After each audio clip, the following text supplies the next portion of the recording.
Hi guys, ಈ short ವಿಡಿಯೋದಲ್ಲಿ medium ಬಜೆಟಲ್ಲಿ mobile network ಸೊಲ್ಯೂಷನನ್ನು check ಮಾಡ್ತಾ ಇದ್ದೀನಿ. ನೋಡಿ, ಅಲ್ಲಿ ಮರದ ಮೇಲ್ಗಡೆ 14 dBi LPD ಆಂಟೆನಾವನ್ನು ಕನೆಕ್ಟ್ ಮಾಡಿ ಅಲ್ಲಿಂದ ಸುಮಾರು 20 ಮೀಟರ್ ಲೆಂತಿನ LMR 300 ಕೇಬಲ್ ಬಂದಿದೆ. ಹಾಗೆ ಎನ್ ಟೈಪಿಂದ ಈ ರೀತಿ ಪ್ಲೇಟ್ ಕೊಡೋದಕ್ಕೆ ಈ ರೀತಿಯ ಉದ್ದ ಕನೆಕ್ಟರ್ ಬರ್ತಾ ಇದೆ. ಈ ಹಿಂದೆಲ್ಲ ಈ ರೀತಿಯ ಚಿಕ್ಕ ಕನೆಕ್ಟರನ್ನು ತೋರಿಸಿದ್ದೀನಿ. ಇದಕ್ಕೆ ಯಾವ ರೀತಿ ನೆಟ್ವರ್ಕ್ ಬರುತ್ತೆ ಅಂತ ನೋಡೋಣ. ಇದರ ಡೀಟೇಲ್ ವಿಡಿಯೋದಲ್ಲಿ ಈ ಕನೆಕ್ಟರ್ ಹಾಗೆ ಈ ಕನೆಕ್ಟರ್ಗೆ ಎಷ್ಟು ವೇರಿಯೇಷನ್ ಆಗುತ್ತೆ ಅಂತ ತಿಳಿಸಿದ್ದೀನಿ. ಆ ಲಾಂಗ್ ವಿಡಿಯೋದ ಲಿಂಕ್ ಈ ಶಾರ್ಟ್ ವಿಡಿಯೋ ಕೆಳಗಡೆ ಬರ್ತಾ ಇದೆ, ಅದನ್ನು ಕ್ಲಿಕ್ ಮಾಡಿ ನೋಡ್ಬೋದು. ನೋಡಿ, ಇವಾಗ ಈ ಪ್ಲೇಟ್ ಜೊತೆ ಕನೆಕ್ಟ್ ಮಾಡಿದ್ದೀನಿ. ನೆಟ್ವರ್ಕ್ ಎಷ್ಟು ಸಿಗ್ತಾ ಇದೆ ಅಂತ ನೋಡೋಣ. ಇದರಲ್ಲಿ ಜಿಯೋ ಸಿಮ್ ಇದೆ. ನೋಡಿ, ನೆಟ್ವರ್ಕ್ ಬಂದಿದೆ. ನಿಮಗೆ ಕನ್ಫರ್ಮ್ ಮಾಡೋದಕ್ಕೆ ಇದರ ಪ್ಲೇಟಿಂದ ಹೊರಗಡೆ ತೆಗಿತಾ ಇದ್ದೀನಿ. ನೋಡಿ, 1 ಮಾರ್ಕ್ ಆಯಿತು.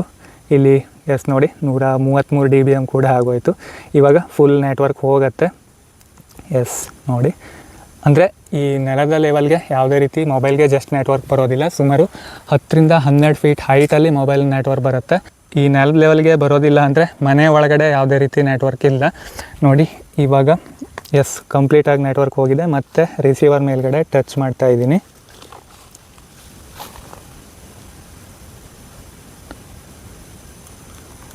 ನೋಡಿ, ಇವಾಗ 3 ಮಾರ್ಕ್ ಬಂದಿದೆ.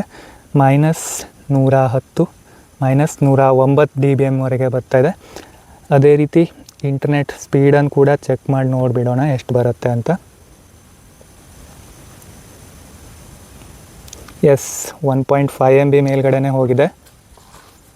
ನೋಡಿ, 1.89 MB ಮ್ಯಾಕ್ಸಿಮಮ್, ಹಾಗೆ 1 MB ಎವರೇಜ್ ಸಿಗ್ತಾ ಇದೆ. ಅಂದರೆ ಈ mid range mobile network solution system success ಆಗಿದೆ. ಈ ವಿಡಿಯೋ ಅಷ್ಟಾದರೆ ದಯವಿಟ್ಟು ಲೈಕ್ ಮಾಡಿ, ಶೇರ್ ಮಾಡಿ, ಹಾಗೆ ಚಾನಲನ್ನು ಸಬ್ಸ್ಕ್ರೈಬ್ ಮಾಡಿ. Thank you.